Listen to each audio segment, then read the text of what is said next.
Hey guys, Paul Tumey coming at you. I'm going to show you how to put on this plastic covering on a book dust jacket, on this book jacket. I did one earlier, which I'll show you. Right here, Hiawatha with No Other Poems. And you can see the plastic not only kind of restores some shininess and makes it look a little nicer, cleaner, and it feels good to the touch, but it's preserving the dust jacket. This one had gotten brittle and chunks are coming out of the bottom, as you can see here. So this helps a lot. Now, is the jacket archival quality? I doubt it, but it's better than nothing. Yeah, so, and I'm sure you've noticed this is a book by Milt Gross. If you know me, you know I love Milt Gross. I've just published a book on Milt Gross called The Art of Milt Gross, Volume 1. And so here's some of my Milt Gross books. Hiawatha came out in 1925, and 25 years later, in 1950, I think, it was reissued. And they also included Milt's hilarious rewrite of The Night Before Christmas called The Night in Front from Christmas. The Night in De Front from Christmas. Another one I have is Dear Darling. This was Milt's last published book. And there's the dust jacket to get into plastic. I may not have enough on this roll. Here's Milt's first book, which came out also in 1925. Actually, the Hiawatha might have been 1926. Sorry, I didn't bother to look it up. This one's 1926. So Hiawatha, this came out in March, and Hiawatha came out around Christmas time of the same year. This was the book that turned Milt Gross into a national hero, a celebrity. He went from being a not very well-known cartoonist to joining the ranks of America's greatest humorist with this book. And it has a plastic dust jacket on it, which is old. This was on here when I bought the book, and so it had been on here for some time. I don't know if you can tell, but it's got quite a bit of scuffing on it, and it's started to turn a little bit yellow. It's the Brodart, which is a good brand. The brand I have, well, it's a no dart. It doesn't have a brand. So what we're working on today is Milt's book from, what year did this come out? 1928. Famous Females, What Utter Events from History, illustrated by the author. And it's got a wonderful dust jacket with art by Milt Gross. Not just art, but hand lettering of the title, and extra gags and stuff.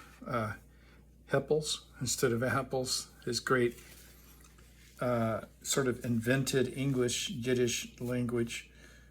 So when you're, this one's a little weird because I don't have the spine, okay? And it was also in pieces. It was in 4 pieces, actually 5. I do have a little bit of the spine, but there's no point in including that. It'll just look ugly. So I wanted to mention to you that I repaired, don't know if you can see the tape, but I repaired these. So I put them together again to make it easier to get them into the dust jacket. And this one too. And what I used were 2 things. I used this stuff called Filmoplast. This is paper mending tape made in Germany. Filmoplast, that's what you want. It's acid-free, age-resistant. So it's if you use Scotch tape, I'm sure you've seen paper with Scotch tape on it, old paper, and you know what the Scotch tape does. It turns yellow, it has acid in it, it destroys whatever it's taped onto. This stuff won't do that. And it's practically invisible if you use this tool, a bone tool, and you smooth it out like that. Now, the bone tool is also useful when you're putting on a dust wrapper, but it's absolutely not necessary. So all you need for the dust strapper is this stuff, a pair of scissors, and some Scotch tape, and you're good to go. In this case, Scotch tape is fine because you're never going to touch the actual paper of the dust jacket. Okay, let me show you how this works. First off, you want to roll it out.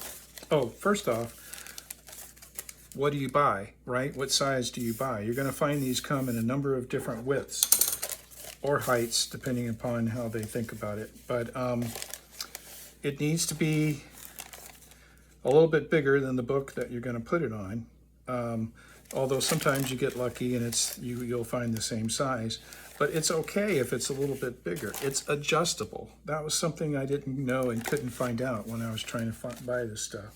So that's the first good thing I want to tell you. This is adjustable, and I'll show you how that works.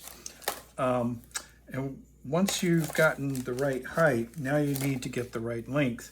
And so that's just a matter of taking the dust strapper off, rolling it out, and you see here I've got the length plus almost to excess, too much here on the sides. But that's okay. I'd rather have too much than not enough at this point because this guy is so fragile. You can see here this bookseller, when he put it on, and this is what you're usually going to find. They don't go all the way over the inside flaps. And that's, you know, they're conserving this expensive stuff, the plastic wrapper. And it's fine, but, you know, you can do it either way. Okay, now I need this to be, so this is you put the plastic side down, and there's going to be an opening. But first I need to get this off of here. There. So you open it up, and it's always a good idea to make sure you don't have any bits of dust or paper, little dirt or whatever hanging around, because it'll cling to the plastic. Okay, so we're going to do this reverse, right? If this was all one unit, it would go down like that. So I'm going to do that. And I usually go to the top edge. So you push this up to the top edge first.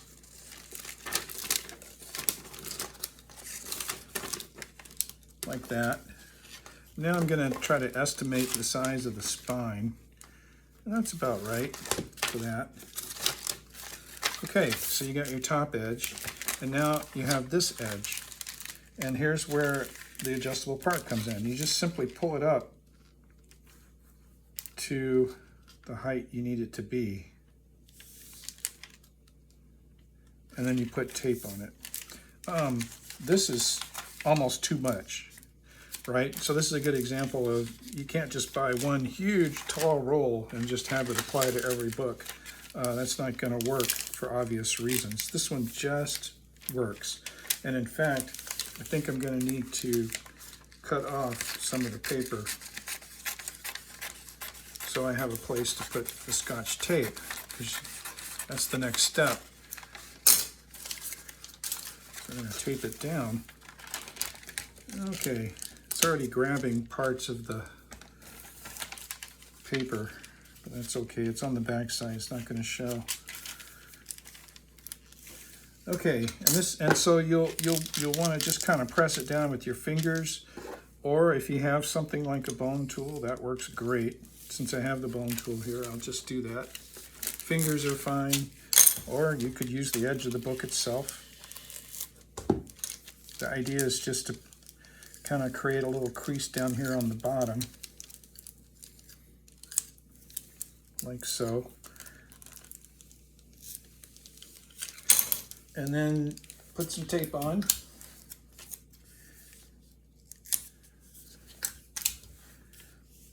Small pieces, not one long length.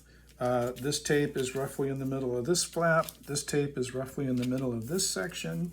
This tape is roughly in the middle of this one. See, I haven't quite got it as tight as it needs to go. Oh well. Once you get it around the book, it'll eventually kind of settle down into its own shape. Okay, I did too much, so I'm just going to quickly trim this off a bit. not just for neatness, but also because it will fit better inside the book. Just be careful you don't cut the original dust jacket. Okay, and then we're on the last step. Put the book spine side down in the middle, fold this flap over, open your book, put this on. And once again, you can just use your hand, make a bit of a crease there, and then do this side. And you'll see it's tight, and that's okay. Just fold it in and then press it down and press all the air out of it.